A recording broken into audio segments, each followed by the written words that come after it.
Assalamualaikum warahmatullahi wabarakatuh. Perkenalkan, saya Nadila Dwi Ananda dengan NPM 20110801117 yang akan memaparkan pemaparan materi pertama. Tipe teori Myers-Briggs tidak dirancang untuk menjadi teori pengembangan karir.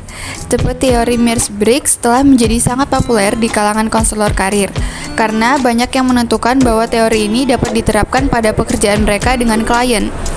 Teori tipe Myers-Briggs adalah teori psikologi yang didasarkan pada karya Carl Gustav Jung dan diadaptasi oleh Catherine Briggs pada tahun 1920-an. Perkembangan tipologi Myers-Briggs tidak biasa, akan sangat membantu untuk menjelaskan asal-usulnya secara singkat. Catherine Briggs bukanlah seorang psikolog, tetapi seorang pengamat orang yang tajam. Sebelum membaca buku Psychological Types 1921 sampai 1971 Jung, dia telah mengembangkan kategori perilaku orangnya sendiri. Karena tertarik dengan karya Jung, dia mempelajarinya secara ekstensif. Selama 20 tahun berikutnya, dia terus mengamati orang dan mencoba mengklasifikasikan mereka ke dalam tipe Jungian. Pada tahun 1940-an, dia bergabung dengan anak tunggalnya, Isabel, dalam pengembangan Myers-Briggs Type Indicator atau MBTI. Mereka bekerja sama menyortir dan menganalisis tanggapan terhadap MBTI. Pada tahun 1956, ia berhasil membujuk Dinas Pendidikan untuk menerbitkan MBTI. Pada tahun 1962, sebuah manual untuk MBTI diterbitkan dan Isabel Myers berbicara pada pertemuan American Psychological Association. Lambat laun, MBTI menarik perhatian para psikolog. Pada tahun 1969, Isabel mulai bekerja dengan Mary McCallie dan memulai laboratorium tipologi di Universitas Florida di Gainesville. Pada tahun 1972, laboratorium ini menjadi pusat penerapan tipe psikologi, mensponsori penelitian tentang MBTI, dan mengoordinasikan upaya penelitian dalam pengembangan tipologi Myers-Briggs. Teori Myers-Briggs berkaitan dengan cara individu mengamati dunia dan membuat keputusan berdasarkan persepsi mereka. Dalam menghadapi dunia, langkah pertama adalah persepsi. Menyadari peristiwa, orang, objek atau ide, individu merasakan informasi ini. Kemudian, individu harus memutuskan atau membuat kesimpulan tentang peristiwa, orang, objek, atau ide yang diamati. Dalam melakukannya, individu menilai peristiwa dan ide-ide. Baik, selanjutnya saya akan menjelaskan tentang cara mempersepsi teori Myers-Briggs. Ada dua cara persepsi yang kontras, yaitu penginderaan dan intuisi. Penginderaan mengacu pada pengambilan informasi dengan menggunakan proses visual dan pendengaran bersama dengan bau, rasa, dan sentuhan. Sebaliknya, intuisi menyangkut penggunaan ketidaksadaran, sebuah konsep yang sangat penting dalam teori Jung. Alih-alih persepsi langsung seperti dalam penginderaan, intuisi bersifat tidak langsung dan menambahkan ide ke persepsi eksternal. Itu adalah keyakinan Jung, dimasukkan ke dalam teori Myers-Briggs, bahwa preferensi untuk persepsi dan konsep Myers-Briggs lainnya adalah bawaan dan tidak dipelajari melalui interaksi dengan lingkungan. Selanjutnya, ekstraversi dan introversi. Introversi dan ekstraversi digunakan dalam kombinasi dengan penilaian dan persepsi dalam sistem Myers-Briggs. Beberapa orang lebih suka menggunakan penilaian dan persepsi di dunia luar, yang lain di dunia batin. Masing-masing dari 4 tipe persepsi dan penilaian yang dijelaskan sebelumnya akan memiliki preferensi untuk dunia batin, introversi atau dunia luar, ekstraversi. Selanjutnya, menggunakan tipologi Myers-Briggs dalam konseling. Bagian ini akan berfokus pada contoh-contoh yang menggambarkan dua masalah karir utama, pengambilan keputusan karir dan penyesuaian karir. Selama periode bertahun-tahun, para peneliti telah mengumpulkan sejumlah besar data yang menghubungkan tipe Myers-Briggs dengan pilihan pekerjaan. Dalam lampiran D dari manual mereka, Myers dan McCauley 1985 membuat daftar ringkasan dari tipe-tipe lebih dari 250.000 orang dalam ratusan pekerjaan yang berbeda. Ini terdaftar baik dengan kode 4 huruf dan dengan kode 2 huruf.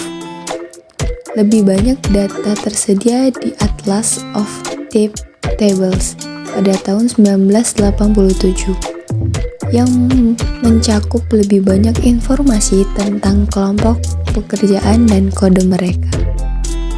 Baik, perkenalkan nama saya Doni Ramadika dengan NPM 2011-08-0056. Baiklah, saya akan membacakan contoh konseling penyusulan karir. Seringkali dalam konseling, konselor mungkin merasa terbantu untuk mengembangkan komponen yang lebih lemah dari persepsi dan penilaian individu. Misalnya, seseorang yang tipe Myers-Briggs adalah INTP menggunakan penginderaan dan perasaan lebih jarang daripada intuisi dan pemikirannya. Myers and McCauley menyarankan bahwa seseorang konselor harus bekerja pada satu proses pada satu waktu, misalnya bekerja pada penilaian tetapi tidak persepsi dan penilaian pada waktu yang sama.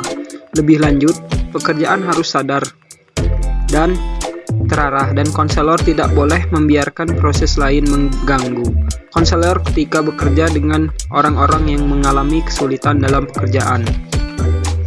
Mereka sering merasakan terbantu untuk menggunakan fungsi yang bukan merupakan bagian kuat dari kepribadian individu.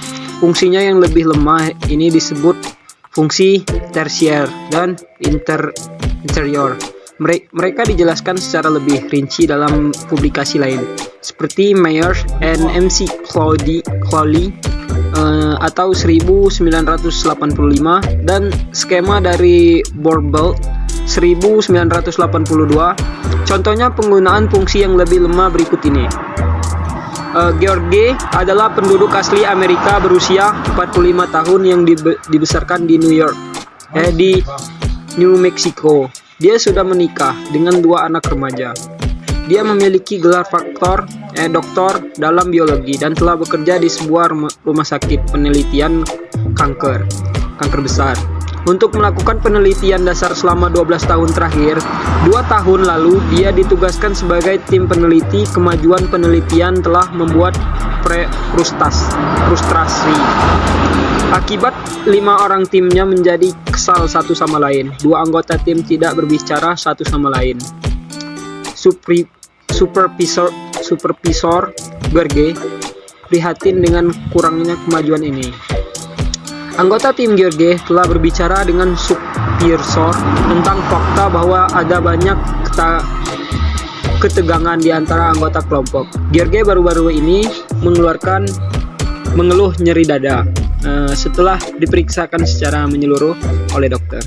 George dirujuk ke konselor untuk bantuan dengan masalah yang berhubungan dengan pekerjaan dokter. Setelah berbicara dengan George, ketegangan yang dialami di tempat kerja mungkin menjadi penyebab rasa sakit.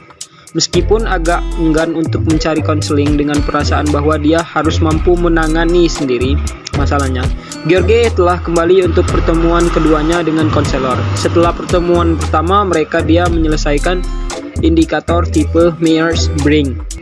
Skornya diringkas sebagai INTIP. Sekian bacaan dari saya. Materi selanjutnya akan dibacakan oleh rekan saya terlebih dahulu. Baiklah, saya akan melanjutkan materinya. Konselor yang menggunakan teori Myers-Briggs dalam membantu klien dengan pilihan karir menggunakan teori Myers-Briggs sebagai teori kepribadian Russley. Jika pernah, apakah teori Myers-Briggs akan digunakan tanpa penilaian prestasi atau minat juga? Tentu saja, teori Myers-Briggs dapat digunakan dengan teori lain selain sifat dan faktor. Namun, agak cocok dengan model itu. Daftar lingkungan untuk pekerja di mana berbagai jenis orang bekerja. Informasi ini bersama dengan penguatan tentang tipe kepribadian memungkinkan seorang konselor untuk membantu klien dengan langkah ketiga pemilihan sifat dan faktor karir. Mengintegrasikan informasi tentang diri dan dunia kerja. Selain itu, tipologi Myers-Briggs dapat digunakan dalam membantu klien dengan penyelesaian karir, menerapkan konsep tipe untuk individu dan kondisi kerja mereka saat ini. Jumlah konsep dalam tipologi Myers-Briggs tidak banyak. Hubungan antar jenis membuat teori yang kompleks dan terkadang sulit untuk dipotong atau dipelajari. Dengan demikian, Woodard dan teori perlu untuk memahami 4 kategori bipolar dan bagaimana mereka bekerja dalam hubungannya satu sama lain. Contoh, konseling untuk pengambilan keputusan karir dan untuk penyelesaian kerja akan menggambarkan hubungan timbal balik antar konstruksinya. Saat menggunakan tipologi Myers-Briggs, penting tidak hanya untuk memahami bagaimana klien memandang dan menilai, tetapi juga untuk mengetahui proses mana yang lebih penting. Orang-orang berbeda mengenai seberapa penting mereka menganggap objek dan orang-orang di sekitar mereka berbeda dengan membuat penilaian atau keputusan. Beberapa orang lebih suka membuat keputusan berdasarkan penilaian fakta yang relatif sedikit, sementara yang lebih suka menimbang banyak fakta sebelum mencapai penilaian persepsi.